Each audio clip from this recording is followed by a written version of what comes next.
Mic check 1 2 3. Mic check 1 2 3.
Everybody's telling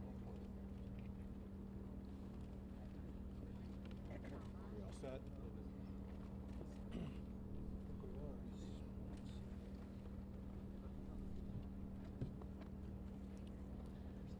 Well, let me start by thanking everybody for being here, but more important than that, I want to thank the governors of the United States of America who are standing with Texas. Half of the governors of the United States have joined with Texas in our cause to make sure states can do everything possible to secure our border. Half of the governors that have joined the cause to support Texas are joining us at this event today.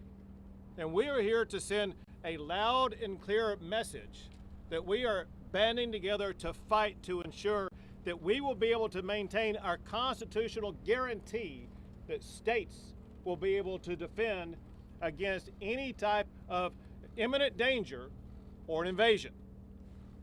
That has been threatened by Joe Biden and his abject refusal to enforce the immigration laws of the United States of America.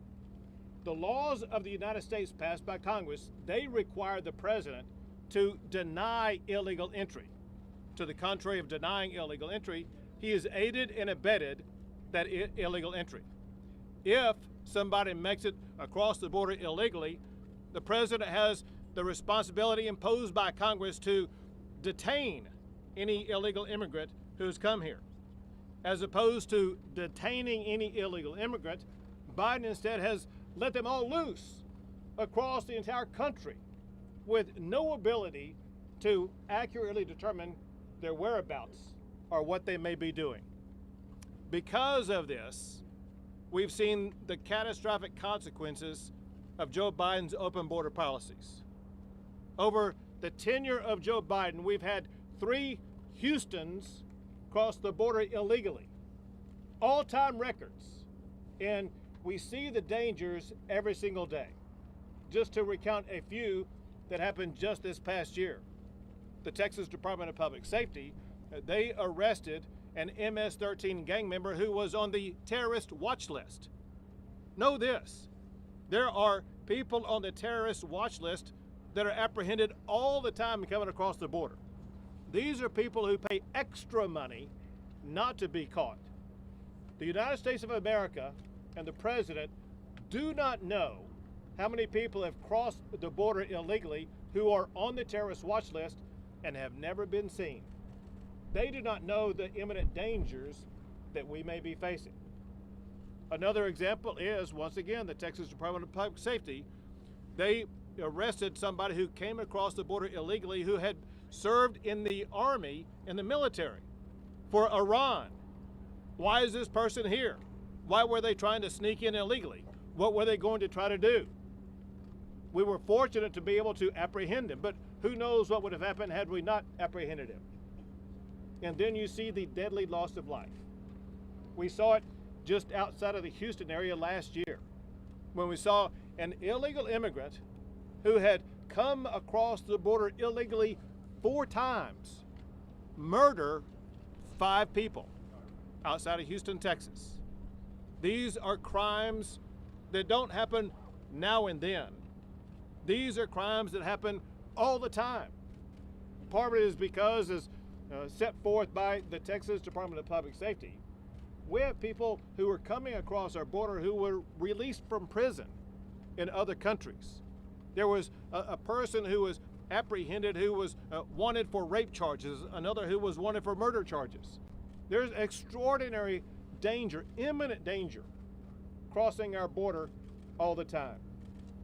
And of course, Americans are not going to soon forget what they saw happen in New York City, where we saw illegal immigrants brutalized and beat up police officers in New York City, only to be immediately released on bail back out on the streets, causing no one knows what level of mayhem because of the extraordinary dangers that the state of Texas is sustaining, as well as states across the country.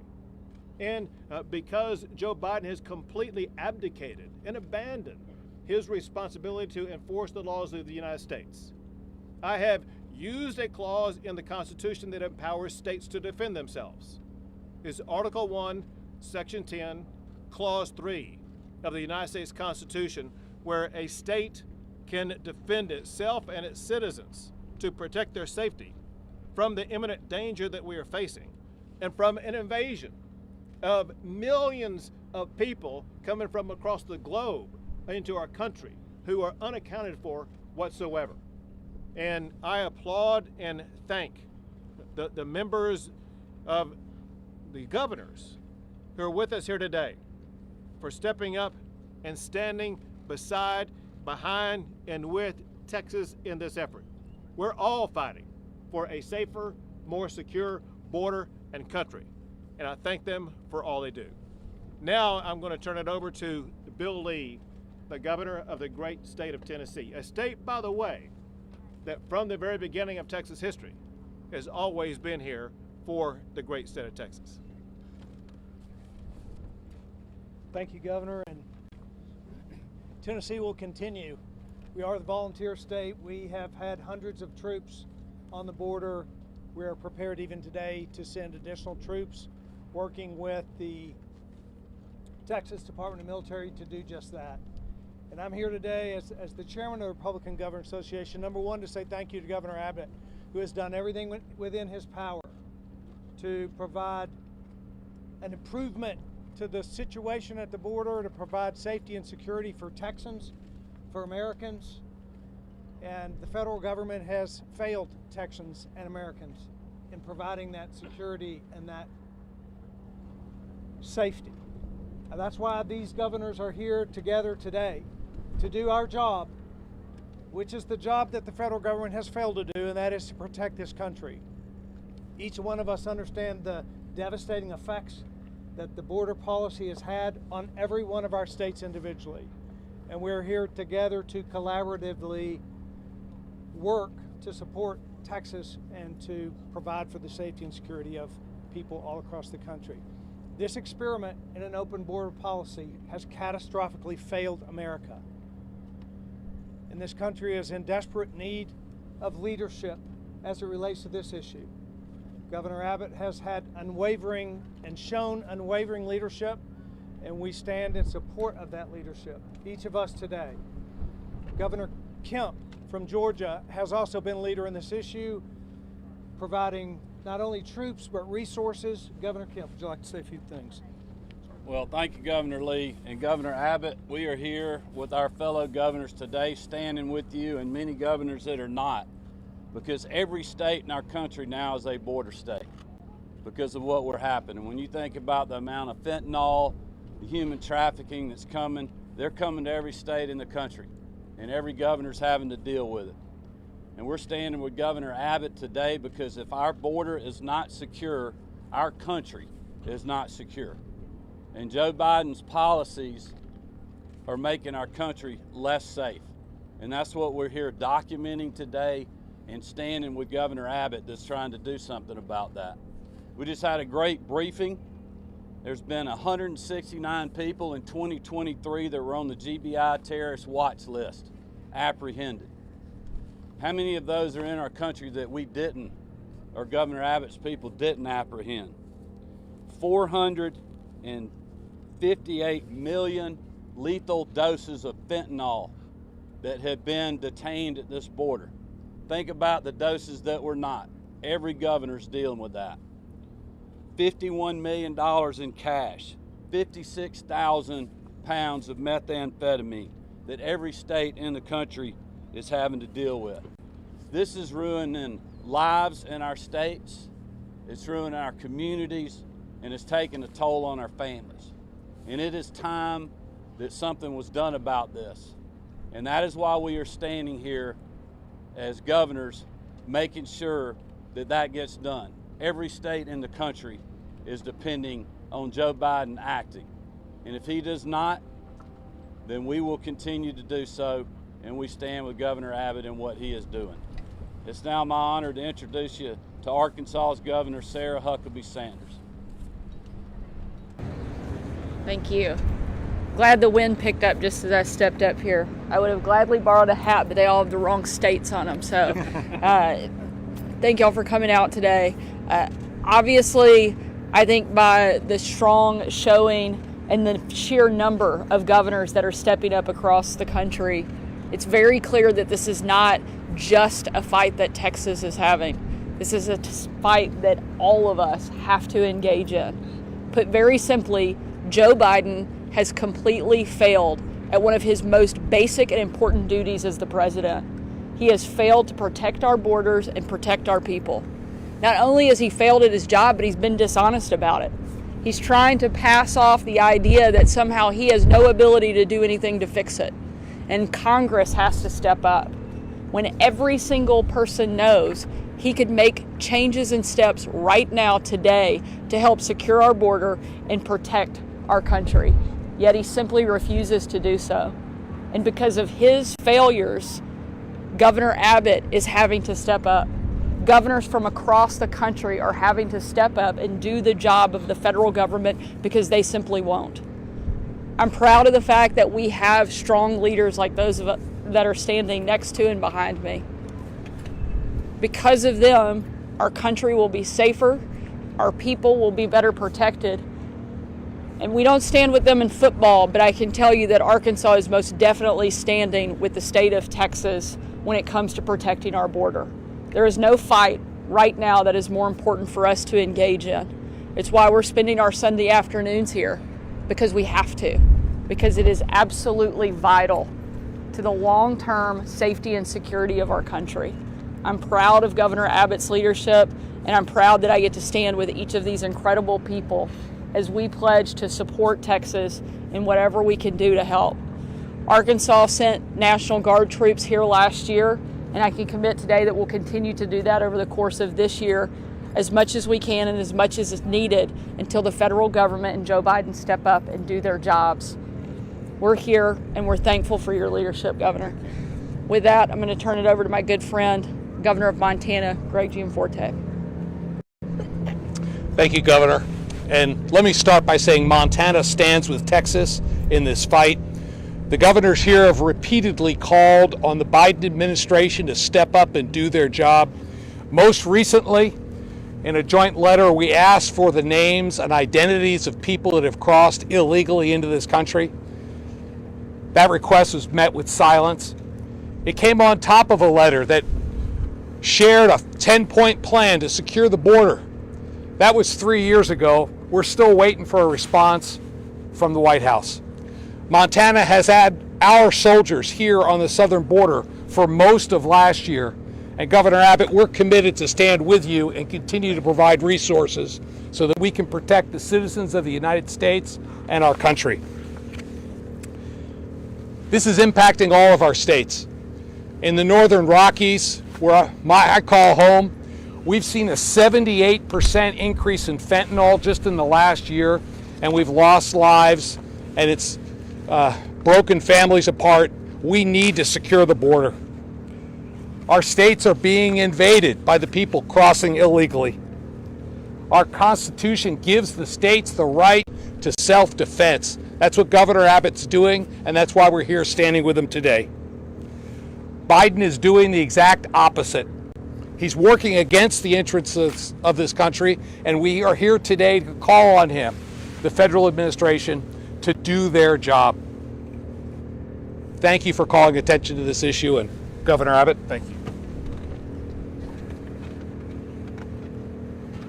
Once again, I want to thank all the governors who joined with us today and all the governors across the entire United States of America who are standing with the right of states to assert self-defense. In furtherance of that self-defense, Texas is the only state in the history of the United States of America to build our own border wall. Texas has deployed our National Guard, who bravely stand guard night and day